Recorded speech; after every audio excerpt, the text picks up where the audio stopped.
Gara-gara pro kepada para Habib, Ustadz Abdul Somad dan Buya Yahya kini ditinggalkan jamaahnya.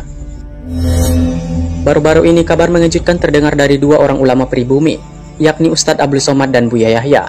Bagaimana tidak, dua ulama yang dulu begitu memiliki banyak jamaah dan dikagumi ini, justru kini ditinggalkan para jamaahnya. Hal itu terbukti dari media-media sosial mereka. Jika sebelumnya media sosial mereka selalu dipenuhi komentar-komentar positif dari para jamaahnya, namun kini hampir semuanya selalu dipenuhi komentar-komentar buruk dari para jamaahnya. Ternyata banyak jamaah yang kecewa kepada dua ulama ini dikarenakan mereka sangat pro membela para Habib.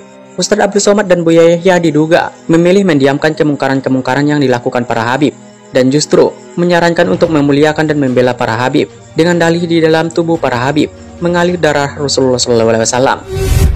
Itulah yang membuat para jamaah mereka kecewa, sehingga kini pengajian-pengajian mereka tak seramai dulu lagi, serta video-video dakwah mereka tak setrending dulu lagi. Itu semua karena keperoan mereka kepada para Habib.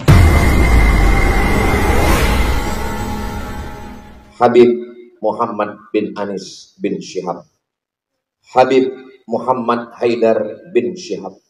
Datang seorang Habib bernama Habib Utsman Syihabuddin. Tak pernah kita rencanakan bahwa dua Habib yang datang ini marganya sama dengan Habib Utsman Syihabuddin. Datang seorang Habib Utsman Syihabuddin ke bumi Melayu Lancang Kuning. Bagaimana Sultan di Riau memuliakan Habib? Ada anak gadisnya yang paling cantik, namanya Tengku Embung, dinikahkannya. Mohon maaf Habib, saya tak ada anak perempuan. Anak yang pertama Mizian Hazik Abdillah, anak yang kedua Sami Ahmad Misbahi Ibadillah. Santri banyak, tapi saya tak berani. Apa maknanya? Kalau sekarang lagi heboh hiruk pikuk begal nasab, tidak terjadi dan tak berlaku di bumi Lancang Kuning Riau.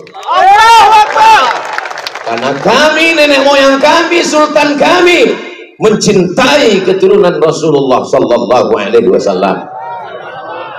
Bukan cuma pintu kerajaannya yang terbuka, anak gadisnya dia nikahkan. Itulah kenapa sultan-sultan kerajaan Melayu Siak namanya disebut di awal Syarif.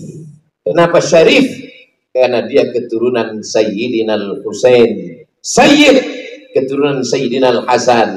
Habib, karena cinta kita kepada kakeknya, darah mereka mengalir dalam cucunya. Mudah-mudahan kecintaan kita para habaib zuriat Rasulullah kita mendapatkan syafaatnya insyaallah. Nasab dzurriyyah Nabi yang ada di Indonesia. Kita tahu nasab. Mereka sangat menjaga nasab. Takutlah kepada Allah dan Rasulnya. Untuk menentukan nasab sederhana dalam bab kitab fikih, apa yang Anda fahami kitab? Apa yang pernah Anda baca? Kitab tentang misalnya dalam kitab Umdatus Shalik atau apa saja kitab yang ringan, yang bagaimana menentukan nasab? Nasab itu adalah dengan ikrar. Kalau orang mengakukan ini abahku dan ini ayahku dan tidak diingkari oleh akal, misalnya umur sama, kita tidak boleh mengingkari loh ya. Kita menuduh orang lain bukan sambung nasab, sementara mereka mengatakan sambung nasab, kita menuduh berzina. Hati-hati. Kalau ada orang dengan anaknya datang, ini anakku, kemudian sama tangan, wah kayaknya bukan anaknya, saya menuduh. Jadi menafikan nasab itu tidak kalah gede dosanya dengan mengaku-ngaku nasab. Maka hendaknya harus waspada semuanya. Dan selagi satu keluarga sudah mengatakan mereka punya nasab, cukup Anda percayakan, selesai. Karena keluarga itu yang menjaga, bukan Anda yang menjaganya. Kecuali dengan dalil seyakin-yakinnya bahwasanya itu adalah dusta. Contoh, umurnya enggak bertahu, masa anaknya lebih kecil umur, sampai dicontohkan dalam pembahasan fikih, umurnya lebih kecil kok jadi bapaknya.